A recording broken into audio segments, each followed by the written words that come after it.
मेरे साथ भारत तक पहुंची इस जंग की आंच पर आज बात हम लगातार कर रहे हैं और चाहेंगे कि आज अपने जो विचार है हमारे साथ जरूर साझा करें। I'm वेरी श्योर कि उस धरती पर बैठे आपकी जो नजरें हैं भारत पर जरूर होंगी, अपने उन छात्रों पर जरूर होंगी जो भारत पहुंच भी रहे हैं, लेकिन नजरें आपकी वहां पर भी होंगी जो छात्र अभी वहां पर फंसे हुए हैं और बेहद बुरी हालत में है, डर के माहौल में है। आप उन अभिभावकों की भी सोच रहे होंगे जो इस वक्त काफी चिंताओं में हैं और सिर्फ इस बात का इंतजार कर रहे हैं कि कब उनके अपने जो हैं, उनके अपने बच्चे जो हैं वो उनके पास लौट आएंगे। कुछ सवाल आज के इस टॉपिक से जुड़े हुए हैं, आइए फटाफट से उन पर नजर डालते हैं और फिर आपकी कॉल का भी इंतजार रहेगा। एंड उम्मीद करती हूं कि आज भारत तक पहुंची इस जंग की आंच पर अपने विचार आप हमारे साथ शेयर करेंगे। पहला सवाल ये है कि देखिए, हम सबसे पहले इवैक्यूएटिंग प्रोसेस की जब हम बात करते हैं, हम जब बात करते हैं भारत की और भारत को कंपेयर करेंगे हम बाकी दूसरे देशों के साथ, तो आप जो इस पर सवाल ये खड़ा हुआ है कि अपने नागरिकों को निकालने में अमेरिका ब्रिटेन के मुकाबले और बाकी देशों के भी मुकाबले भारत के रोल पर आप क्या कहेंगे? भारत इस वक्त जो कर रहा है उस पर अपने विचार साझा कीजिएगा।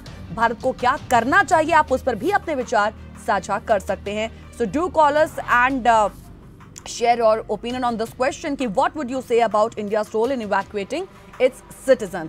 हमारा सवाल यह है कि देखिए, इस वक्त डेफिनेटली दो देशों के बीच में ये युद्ध की जो स्थिति इस वक्त बनी हुई है और मामला बिगड़ता ही जा रहा है। एक तरफ पीस टॉक भी लगातार हो रही है और हमने पहले भी कहा कि ये जो टॉक हो रही है, कहने को सिर्फ पीस टॉक है, लेकिन अभी तक ये सिर्फ बेनतीजा ही निकली है।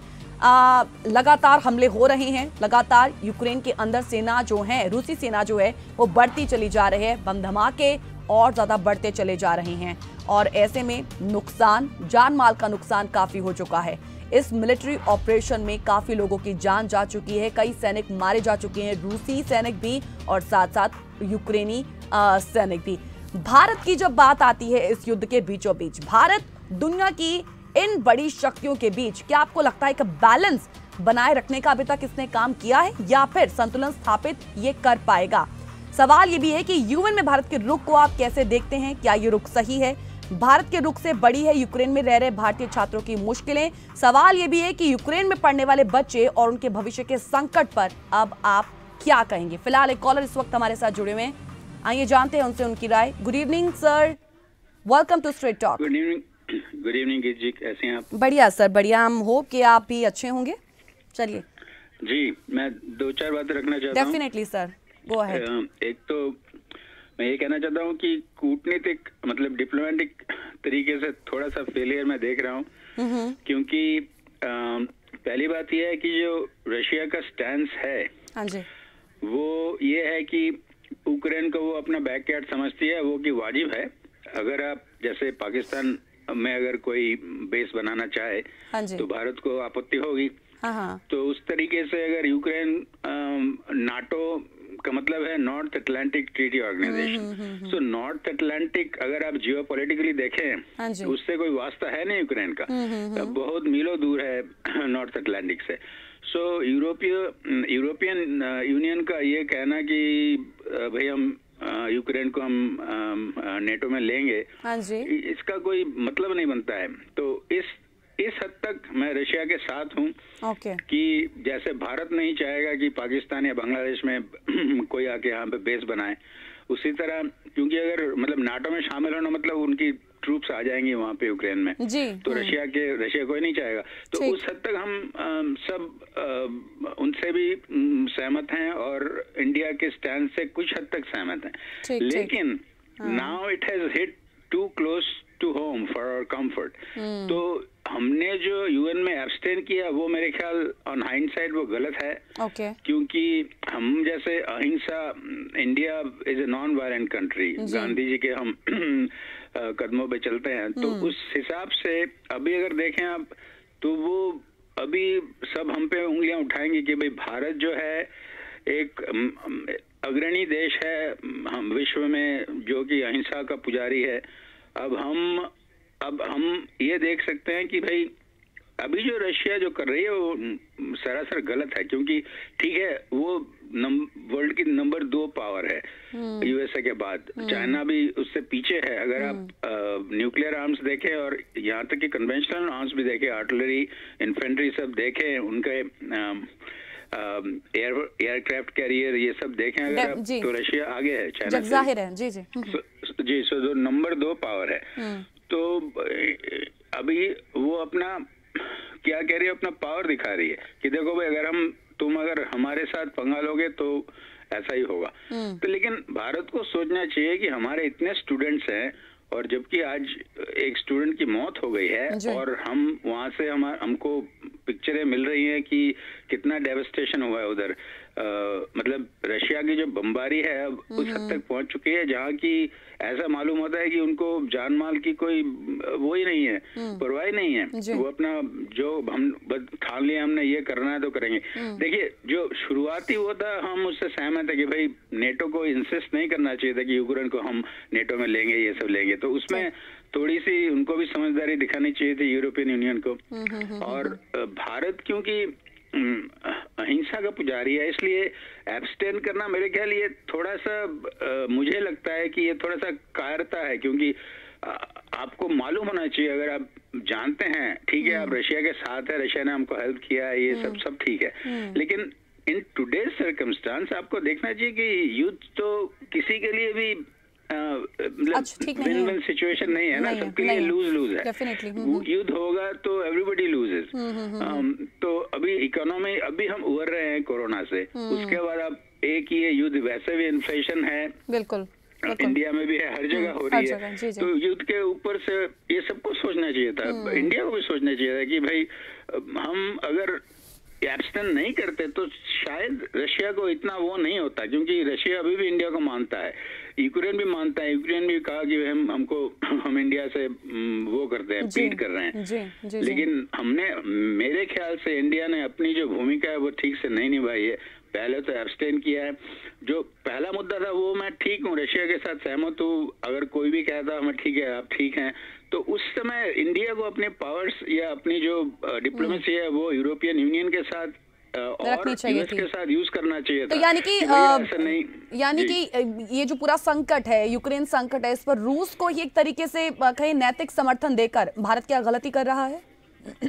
अभी गलती कर रहा है। पहले नैतिक समर्थन अगर दिया होता यूक्रेन के मामले में, क्योंकि हम भी उसी स्थिति में हैं पाकिस्तान या बांग्लादेश को लेके, तो उस समय इंडिया को थोड़ा ज्यादा डिप्लोमेसी करना चाहिए था कि भाई यूरोपियन यूनियन को समझाता, यूएस को समझाता, क्योंकि अब तो मोदी जी को देखिए और ट्रम्प करते रहे, कैंपेन भी करते रहे। तो इतना जब आप पास आ गए हो तो कुछ उस पावर का कुछ इस्तेमाल करो, मतलब विश्व के लिए, अपने उसके लिए तो छोड़िए, अब विश्व शांति के लिए कुछ करिए आप। यूरोपीय संघ से बात कीजिए, मोदी अपना वो करते रहते हैं, मेरा वो भी तब जब आपको ग्लोबल लीडर कहा जाता है। एग्जैक्टली, जब आपको करना चाहिए था आपने कुछ किया नहीं, और फिर यूएन से एब्सटेन कर लिया।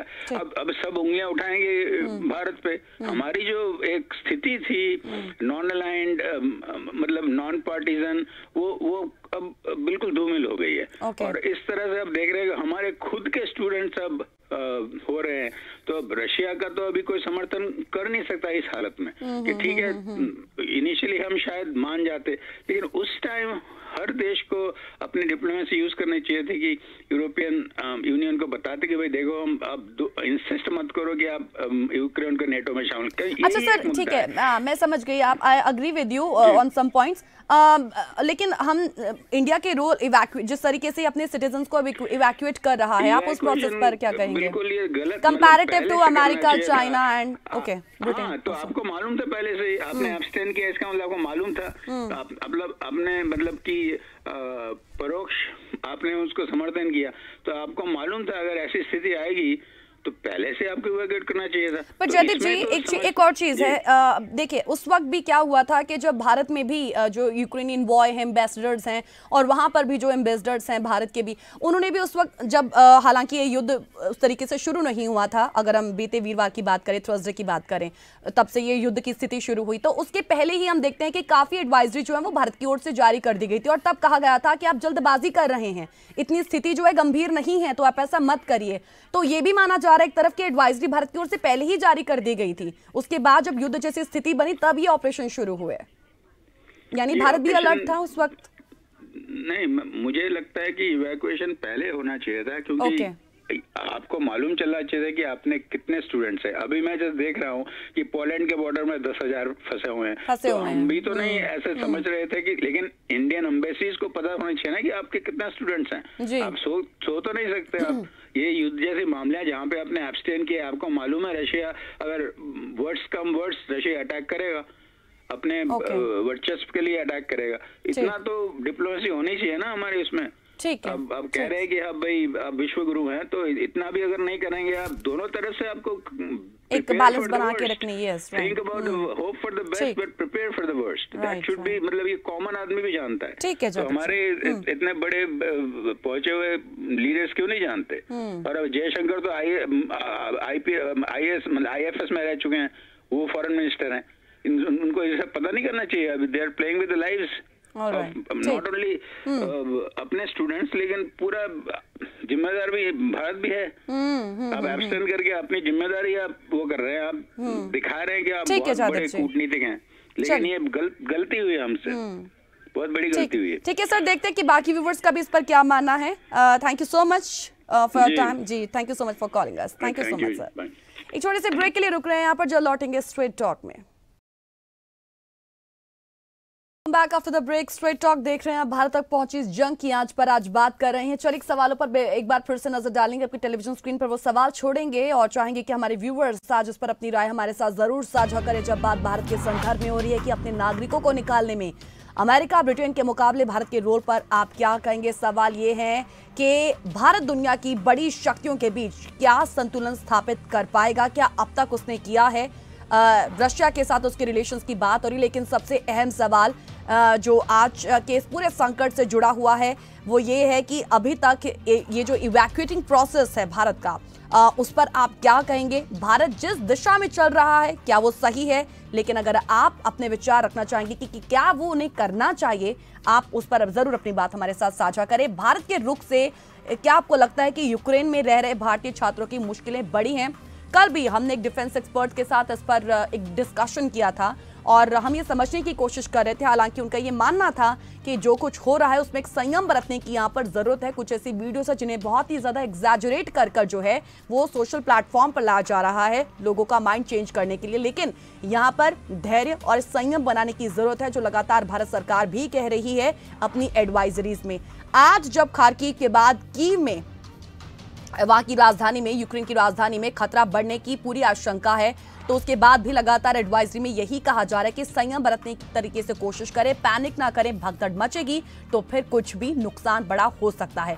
हालांकि भारत को एक नुकसान हो चुका है जिसमें उनके एक छात्र की जो है वो मौत हुई है गोली लगने से। सो ऐसे में अभी फिलहाल जो कुछ हो रहा है, माना जा रहा है कि यूएन में भारत का जो एक रुख है उसकी वजह से यूक्रेन में रह रहे बच्चों की जिंदगी पर जो है खतरा वो बढ़ चुका है। हम चाहेंगे कि हमारे व्यूअर्स इस पर भी अपनी राय जरूर रखेंगे। और बड़ी अहम चीज जिस पर अब हम बात करना चाहते हैं वो ये है कि क्योंकि ज्यादा से ज्यादा छात्र, 20,000 से भी ज्यादा छात्र जो हैं मेडिकल स्टडी करने के लिए, MBBS करने के लिए यूक्रेन और रूस का रुख करते हैं। यूक्रेन में इस वक्त 20,000 से भी ज्यादा छात्र जो हैं, अब क्योंकि बच्चे धीरे धीरे भारत पहुंच रहे हैं, अभी बहुत से छात्र वहां पर हैं जिन्हें अभी वापस लाना है, लेकिन हर दिन 3-3 फ्लाइट्स जो हैं वो भारत पहुंच रही हैं, लैंड कर रही हैं और उसके तहत 250 या कहीं 150 से ज्यादा जो बच्चे हैं उनको लाया जा रहा है। यहाँ पर अभी संख्या बहुत ज्यादा है, चिंताएं वहां पर बनी हुई हैं यूक्रेन में रह रहे बच्चों की, और उनके अभिभावकों को भारत में काफी चिंताएं सता रही हैं कि क्या अभी जो स्थिति बनी है, जिस तरीके से एक बच्चे की, नवीन की जो गोली लगने से मौत हुई है, क्या उसके बाद ये सिलसिला कहीं आगे जारी तो नहीं रहेगा? अभिभावकों की चिंताएं बहुत ज्यादा बढ़ गई हैं। उसके बीचों बीच सवाल ये उठा, हालांकि हमेशा से ही ये सवालों के केंद्र में तो नहीं रहा, लेकिन हाँ अब सवाल ये जरूर उठ रहा है कि बच्चे वहां पर क्यों मेडिकल की स्टडी पढ़ने जा रहे हैं? क्या भारत में वो चीजें, वो व्यवस्थाएं नहीं है? अब उन बच्चों के भविष्य पर जो संकट है वो आन पड़ा है। विकल्प भारत की ओर से क्या दिए जाएंगे सरकार की ओर से जब वो यहां पर रहेंगे, क्योंकि स्टडी बीच में छूट गई है? यूक्रेन क्यों जाते हैं, जग जाहिर है। फिलहाल एक कॉलर इस वक्त हमारे साथ जुड़े हुए हैं। नमस्कार सर, बहुत बहुत स्वागत है आपका जास हिंदी में स्ट्रेट टॉक में। धन्यवाद कीजिए। मैं तकरीबन ये कह सकता हूँ हालात देखते हुए कि मैं यूक्रेन के बॉर्डर पे बैठा हूँ। यहाँ पे इलिनॉय में हमारे घर से 7 मील की दूरी पे एक जगह है, उसका नाम है यूक्रेन विलेज। यूक्रेन विलेज में 2 लाख यूक्रेनियंस रहते हैं। तो जो यूक्रेन का सैंपल है हम उनके पास ही बैठे हैं, तो इसलिए मैं कह सकता हूँ कि मैं यूक्रेन में झांक के देख सकता हूँ उनकी मनोवैज्ञानिक हालत इस वक्त क्या है, वो हमें पता है क्योंकि उन लोगों के साथ तो हमारा इंटरेक्शन है। पिछले 5 दिन तक उनको उम्मीद थी कि दुनिया में खास तौर पे जो यूरोपियन नेशंस के लोग हैं, ईयू के जो मेंबर्स हैं, वो किसी न किसी तरह प्रेशर डाल के रशिया को थोड़ी अकल दे देंगे। ये देखिए यूक्रेनियंस की ये एक्सपेक्टेशन थी, मैं खाली अपने हिंदुस्तान की नहीं कह रहा हूँ। इसीलिए यहाँ पे काफी यंग लड़के लड़कियां हैं जिनके एल्डरली पेरेंट्स यूक्रेन में हैं, उन्होंने उनको वहां से निकालने की कोशिश नहीं की। मैं ये बिल्कुल उसको पैरेलल में आपके सम्मुख रखने की कोशिश करूंगा।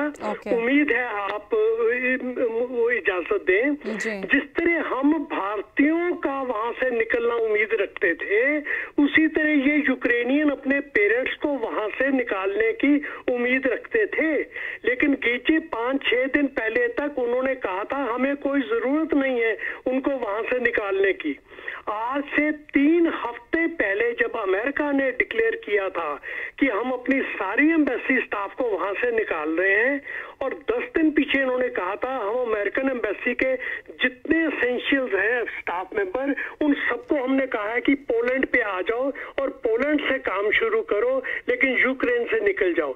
जी उस वक्त भी जब हम इनके बातें सुनते थे तो ये कहते थे कि नहीं अमेरिका डरता है, इनको ग्राउंड हालत पता नहीं है, तो वहां पे ऐसी कोई हालत नहीं होगी क्योंकि हमारा ईयू मेंबर्स के ऊपर बड़ा भरोसा है, और ईयू मेंबर्स जो है वो रशिया को इतने डिस्ट्रक्टिव मूड में नहीं आने देगा। जी जिस वक्त उन्होंने हमला किया पहले 3 दिन तक, तभी तक भी ये लोग डिनायल फेज में थे। वो क्यों कहते थे ये देखो ट्रेन अभी तक चल रही है, पुतिन ने कहा है कि इंफ्रास्ट्रक्चर वहां का कोई खराब नहीं करना क्योंकि हमको यूक्रेन की बिल्डिंग और लोगों से लेने से कोई मतलब नहीं है, हमने सिर्फ वहां पे अपनी पपेट गवर्नमेंट बिठानी है। तो हमने बस इतना टेरिफाई करना है वहां के लोगों को कि चुप करके पीछे हट जाओ, और वहां की जो सरकारी मुलाजिम है हमने उनको खत्म करना है ताकि हम वहां पे अपनी जो है पपेट गवर्नमेंट बिठा सके कीव में, और फिर कीव को जो है हम वहां से कंट्रोल कर ले।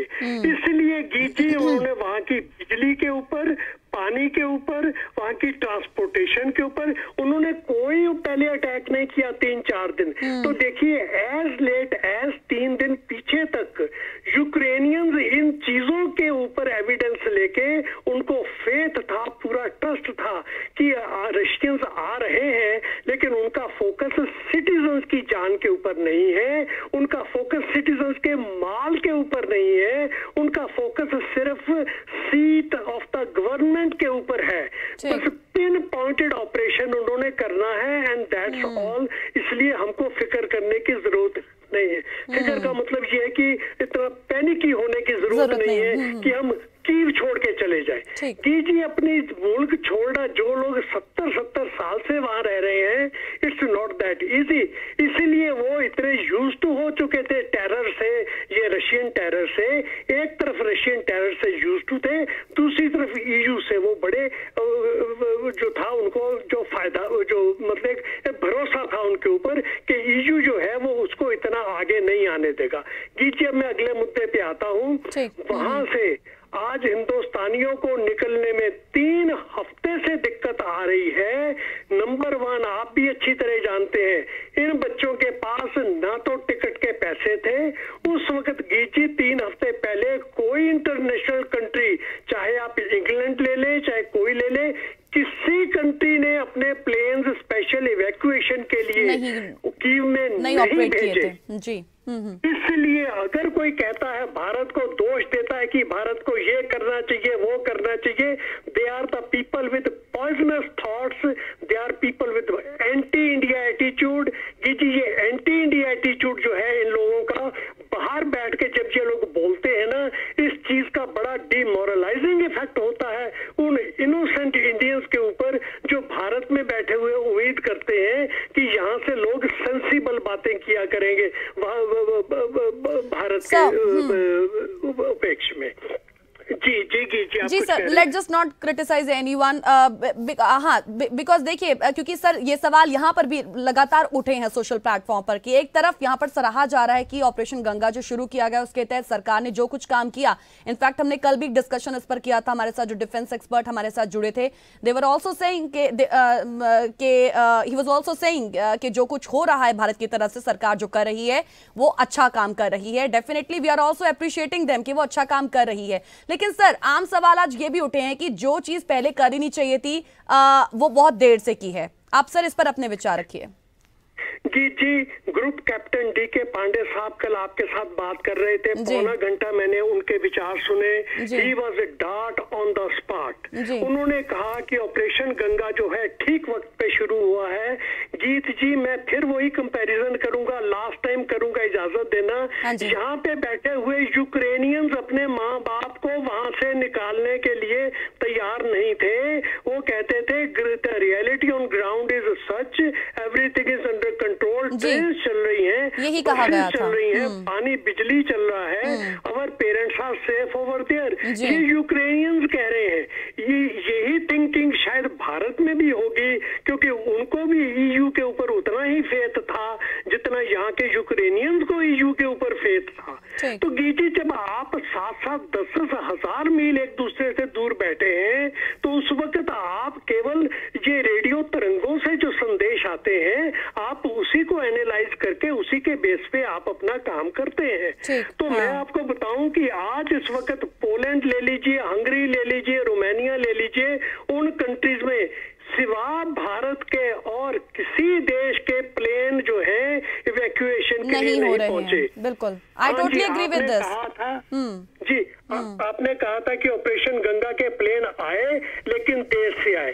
गीत जी, इन द हाइंडसाइट हमारी गलती, इन द हाइंडसाइट अगर पीछे की बात देखें, पर गीत जी उस वक्त कौन कह सकता था कि आज हमारे 15,000 स्टूडेंट्स वहां पे फंस जाएंगे, और जहां पे 2 लाख यूक्रेनियंस जो बैठे हुए हैं मेरे सामने, मेरे घर से 10 मील की दूरी पे, इनके पेरेंट्स वहां पे फंस जाएंगे।